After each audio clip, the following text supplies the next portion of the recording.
So, Senator, as of today, it appears Republicans do have enough Republican votes to pursue this nomination, even before a nominee is named, even before the election. Do Democrats have any options that you are considering to stop this?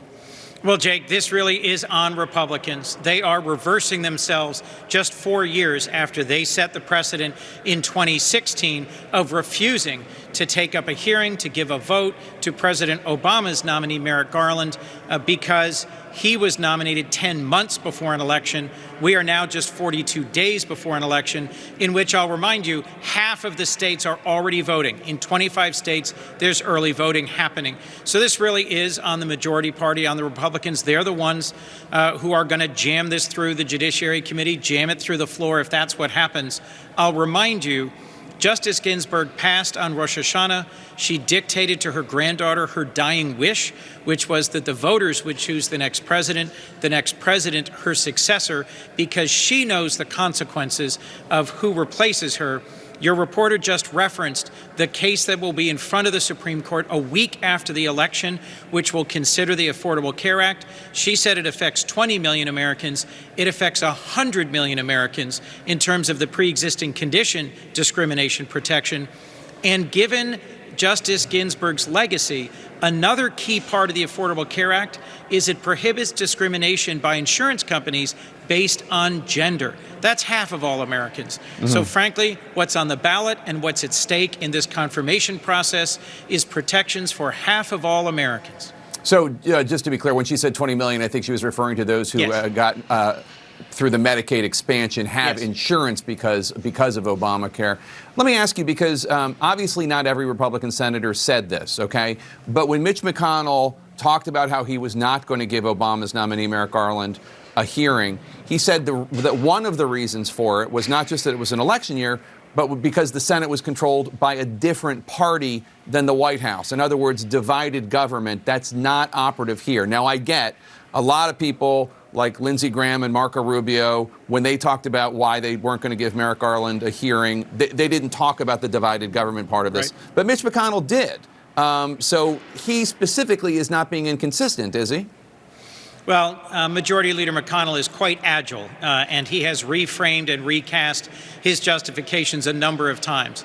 Chairman Graham is one who specifically said, if 4 years from now Donald Trump is president, and if we have a vacancy come up in the election year, we won't hold a hearing, we won't hold a vote. And he's the one most directly responsible for moving us forward in the next couple of days. So, frankly, as you remember, Jake, there were dozens of Republicans who gave floor speeches and public statements about how important it was to make sure that the entire electorate had a say in an election which at that point was 9 or 10 months away.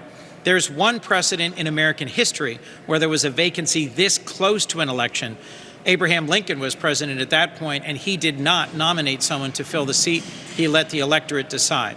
I wish that my Republican colleagues would respect Justice Ginsburg's dying wish, and I will continue to work with them to see if there's any way that they will step back from this abyss, which I think will further divide our country, our Senate, and cause further challenges for the Supreme Court. So it seems pretty clear, several sources are telling CNN that Judge Amy Coney Barrett has emerged as President Trump's favorite, at least as of now.